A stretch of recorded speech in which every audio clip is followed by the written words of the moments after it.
Shalom, shalom, soyez bénis dans le nom puissant de Jésus-Christ, de Dieu véritable. Je suis l'évangéliste Toali Lago Samuel du ministère de la révélation de l'épouse. En ce jour, on va voir un thème qui est intitulé les chefs religieux et l'État. La dernière fois, nous avons vu l'Église face à l'État, aujourd'hui, c'est les chefs religieux et l'État. Qui sont les chefs religieux? D'abord, il faut savoir, la religion n'est pas le christianisme. Lorsqu'on prend Jacques 1, verset 26, on dit la religion pure et simple, c'est d'assister les veuves, les orphelins. Donc, la religion, selon ce verset-là, nous remarquons, lorsqu'on assiste des personnes qui sont démunies, ceux qui ont des problèmes, on les vient en aide, c'est vrai que la religion, selon Dieu, par rapport à la Bible. Or, dans le christianisme, nous aidons plusieurs personnes. Donc, la religion est dans le christianisme, mais le christianisme n'est pas la religion. Donc, si quelqu'un dit les chrétiens, il n'est pas forcément religieux. Voilà. Mais cependant, ces chefs religieux-là, ils ne sont pas dans le christianisme, ils ne manifestent pas ce que Jésus-Christ a dit. Lorsque Jésus-Christ a laissé sa doctrine aux apôtres, ces personnes ne manifestent pas cela. C'est pourquoi on appelle les chefs religieux. Et ces personnes sont toujours autour des rois, des ministres, des chefs du village, des personnalités de l'État. Ils sont toujours autour pour dire voici comment tu dois marcher, voici comment tu dois marcher. Et cela a commencé depuis au temps de Moïse. Au temps de Moïse, le pharaon qui était au temps de Moïse, lorsque Dieu a appelé Moïse, quand Moïse est venu exposer son évangile à Pharaon, ce sont ces personnes qui sont venues pour démontrer le pouvoir qu'ils ont reçu, au pouvoir que Dieu a donné à Moïse. Au temps d'Élie, nous voyons qu'il y a 430 prophètes qui étaient autour du roi Akab et sa femme Jézabel. C'est eux qui donnent un message à ces personnes-là. C'est pourquoi souvent, les présidents, les rois se rebellent contre le vrai prophète de Dieu. Parce qu'il y a plus de 400 prophètes qui donnent des prophéties, qui donnent des visions, qui sont en accord. Comment ne pas croire en eux? Et tellement Dieu voulait démontrer sa suprématie par Élie, on les a mis en défi. Les 430 prophètes de Baal, plus Élie. Et Élie les a vaincus en faisant descendre le feu du ciel. Et nous allons au temps de Michée, dans 1 roi 22, après verset 19, nous remarquons qu'il y a 400 prophètes qui ont donné les prophéties de façon, la même prophétie. Les 400 prophètes ont donné la même prophétie. Et quand Michée est arrivé, il a donné une prophétie différente de toutes leurs prophéties. Parce que ces personnes, ces chefs religieux-là, c'est eux qui sont autour des rois, autour des ministres, autour des députés. Et nous remarquons souvent les décrets qui sont pris en ce qui concerne le christianisme, au moins en ce qui concerne l'adoration. Souvent même, c'est eux qui, comme ils sont la haute sphère, parmi les grands, parmi les hommes de l'État, c'est eux qui proposent certaines lois, vu qu'ils ne sont pas dans la vérité. Et lorsque nous revenons au temps de Jésus-Christ, nous remarquons que c'est pas le peuple qui a livré Jésus-Christ. C'est pas le roi de son temps qui a livré Jésus-Christ. Non et non. Mais ce sont les gens qui sont fait appeler les hommes de Dieu, les grands de notre époque. Les scribes, les pharisiens, les gamaliels. Ces personnes qui étaient assises dans la loi de Moïse, qui maîtrisaient le message de Moïse. Ce sont ces personnes-là qui ont livré Jésus pour que Jésus soit crucifié. C'est même pas le roi, ni les gardes. Mais à cause de leur dit, à cause du respect qu'on donnait à ces personnes-là, qu'ils ont prononcé qu'on puisse, on crucifie Jésus-Christ, c'est qu'il était attrapé, qu'il était crucifié. Ce n'est même pas le roi, ni les gardes de son temps, mais c'est la volonté des chefs religieux de leur temps. C'est pourquoi au temps de Jésus-Christ, il dit quoi? Dans Matthieu 23, il dit scribes, pharisiens, hypocrites. Qu'ils sont hypocrites. Ils font semblant d'adorer Dieu, ils font semblant d'aimer Dieu, ils font semblant de servir Dieu. Or, dans le fond, ils font du n'importe quoi. Tout ce qu'ils font là, c'est pour leur propre bien, pour leur propre gloire. Et nous voyons aujourd'hui tous ces chefs religieux qui sont autour des rois, qui sont autour des présidents. Tout ce qu'ils font là, c'est pour que le président puisse leur donner de l'argent. Ils vont donner des visions, des prophéties. Là, ils vont leur donner de l'argent, ils vont aller s'occuper de leur famille, faire ce qu'ils veulent. C'est ce qu'ils font. Et lorsqu'il y a des manifestations, lorsqu'il y a des réunions, ils aiment s'asseoir à la première table. C'est Jésus qui l'a dit, c'est pas moi. Luc 20, 46, c'est écrit.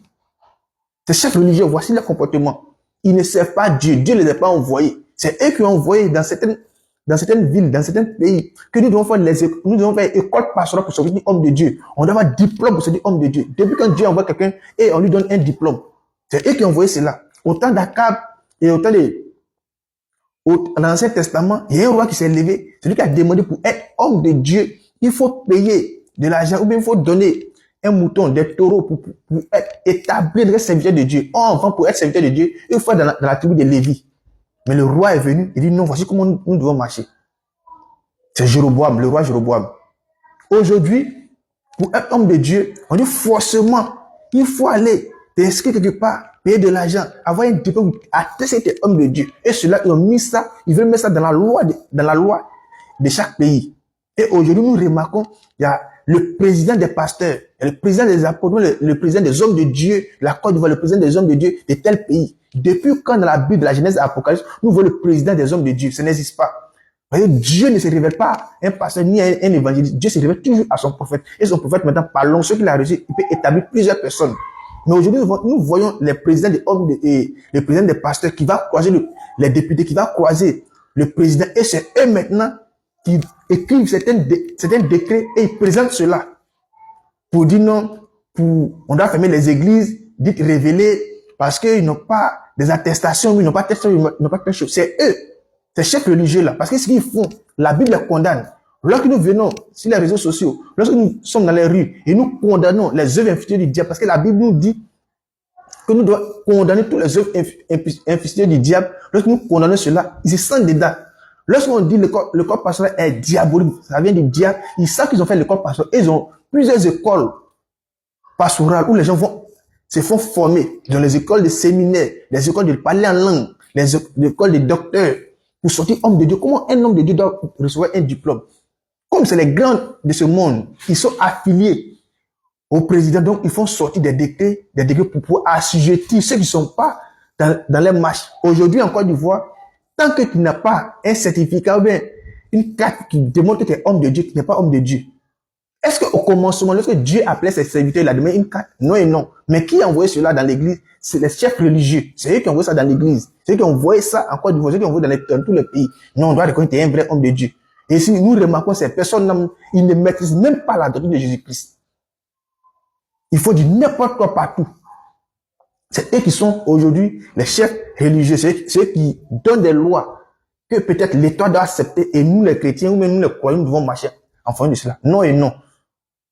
Les chefs religieux ne sont pas envoyés de Dieu. Tout homme en Côte d'Ivoire dans le monde entier qui ont fait une école pastorale, que les diplômes de pasteurs sont sortis pasteurs, sont des envoyés du diable. Dieu ne les a jamais envoyés. Le véritable Dieu ne les a jamais envoyés.